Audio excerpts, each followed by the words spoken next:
Bom, continuando o estudo do conteúdo deste curso, agora na aula 4. Então, nas 3 primeiras aulas, eu fiz uma introdução para colocar para você o estado da arte, né, do conhecimento sobre sistema de integração lavoura-pecuária. Então, agora nós vamos para o desenvolvimento, né? Vamos executar, então, um sistema de integração lavoura-pecuária. Então, a minha proposta aqui é mostrar como que se conduz sistemas de integração lavoura-pecuária. Então, a primeira coisa é, se lá já tem um sistema agrícola, quais as espécies forrageiras aquele agricultor vai estabelecer na área para fazer a integração lavoura-pecuária? Ou então, a fazenda é de pecuária. O pecuarista está lá tradicionalmente há tempos explorando pastagem, tem lá as espécies forrageiras que ele explora. Agora ele vai começar a adotar a integração com a lavoura. Será que aquelas espécies forrageiras que ele sempre explorou na pecuária são também adequadas para um sistema de integração com lavoura? Então o objetivo aqui é dar embasamento para o pecuarista, para o técnico, saber como que escolhe espécie forrageira para sistemas de integração lavoura-pecuária. Ou seja, quais os critérios necessários. Aqui só para ilustrar, tem os últimos lançamentos de cultivares de plantas forrageiras lançados pela Embrapa, né? Tem 6 cultivares da espécie Pânico Max, tem 6 cultivares do gênero Braquiária, né? Desde lá do primeiro lançamento de Braquiária em 1984, que foi a espécie Braquiária brisando cultivar Marandu, cujo cultivar ficou conhecido e é conhecido como capim-braquiarão, até o último lançamento, que é a braquiária híbrida cultivar Ipiporã, em 2017, e no caso de Pânico Max, desde o lançamento do Pânico Max cultivar Tanzânia 1, lá em 1990, até o último lançamento, que foi o cultivar Quênia, em 2017. Ou seja, essas espécies forrageiras, todas elas são adequadas para um sistema de integração lavoura-pecuária, ou tem algumas que são apenas para pastagem mesmo, para a produção de carne, para a produção de leite diretamente. Porque agora eu tenho que prestar atenção no componente agrícola. Qual que é o impacto que tem uma determinada espécie forrageira sobre a cultura agrícola. Quando o técnico está escolhendo espécie forrageira ou orientando o pecuarista para a escolha da espécie forrageira, e o objetivo é apenas para a pecuária, produzir forragem para alimentar diretamente os animais, esses são os critérios que eu adoto, que eu ensino para os alunos nos cursos de agronomia, zootecnia, lá na graduação, também nos cursos de pós-graduação. São basicamente 9 critérios, ou 9 parâmetros. Aqui tem as características para explicar um pouco a finalidade de cada parâmetro. Aqui a prevenção que se alcança quando se escolhe corretamente. Então, em ordem, se estuda o clima, em termos de volume de distribuição de chuva, se tem geada, não tem geada, temperatura média, máxima e mínima, para então escolher as espécies forrageiras que se adaptam àquela condição climática onde está a propriedade. A mesma coisa o solo. O solo eu vou estudar o relevo, a profundidade, a drenagem e a fertilidade. E aí vou também escolher as espécies forrageiras que se adaptam àquelas características dos solos que tem lá na propriedade. Quando então eu faço a escolha de espécies forrageiras que se adaptam ao clima e ao solo, eu estou prevenindo estresse abiótico, que são estresses provocados por extremos de temperatura e de umidade. Depois eu vou olhar quais as pragas e as doenças que acometem, que atacam a pastagem naquela região. Insetos, nematóide, fungos, vírus. E aí eu vou escolher forrageiras que são tolerantes, resistentes a esses desafios bióticos. Então eu vou estar prevenindo estresse biótico.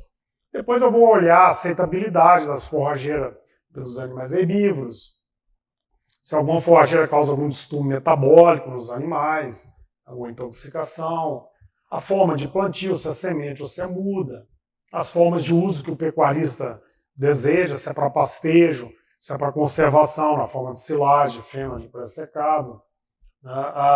Qual método de pastoreio que ele vai adotar, se é lotação contínua, alternada ou rotacionada, e o nível tecnológico que ele vai explorar, se é extensivo, se é intensivo sem irrigar, se é intensivo e irrigado.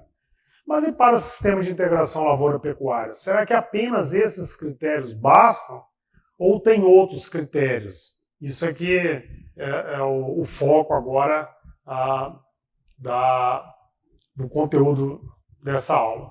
Bom, então, primeiro eu tenho que saber como que vai ser a integração. É uma rotação de cultura? É um consórcio ou é uma sucessão de culturas? Né? Então, primeiro vamos ver a rotação de cultura.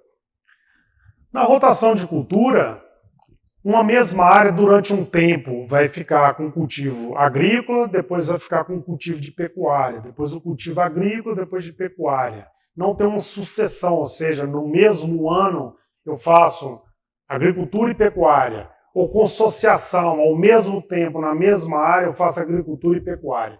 Aqui só alguns exemplos, né?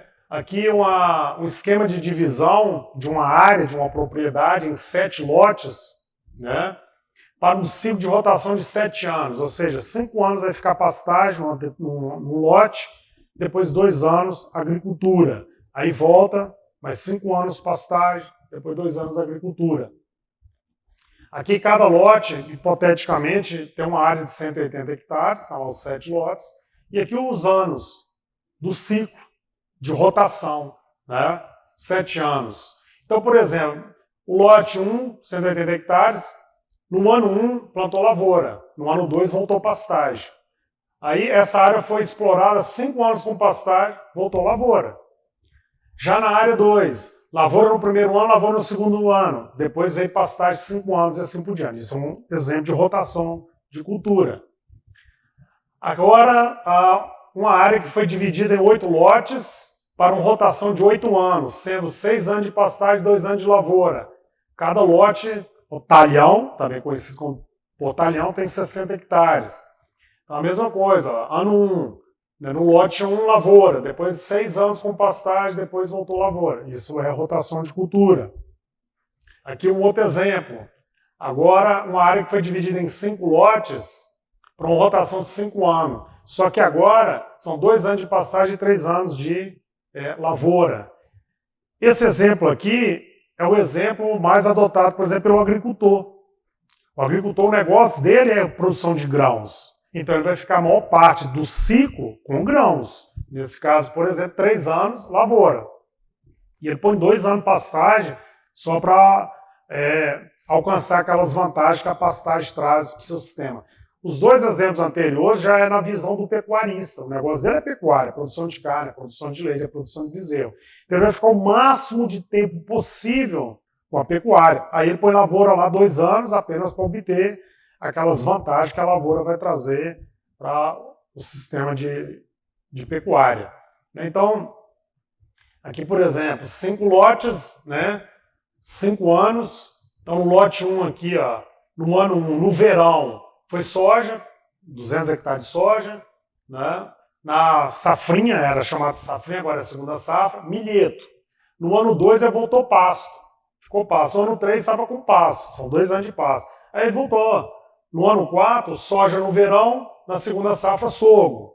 Aí no 5º ano, na primeira safra, que ele está chamando aqui de verão, soja.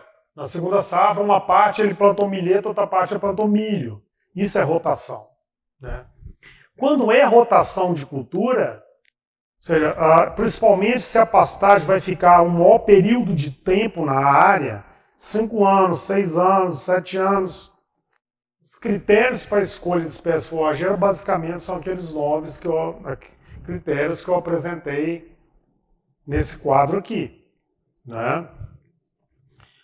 Aí, quando se pensa em outras modalidades de integração lavoura-pecuária, como, por exemplo, a sucessão de culturas, ou então consórcio de culturas, que tem outros critérios que têm que ser observados na escolha de espécies forrageiras, né, que não são aqueles que se avalia para fazer a rotação de culturas. Então, na próxima aula, nós vamos estudar a modalidade de sucessão de culturas e consórcio de culturas, e eu vou continuar, então, colocando quais são os parâmetros, os critérios para escolhas de forrageiras para essas modalidades.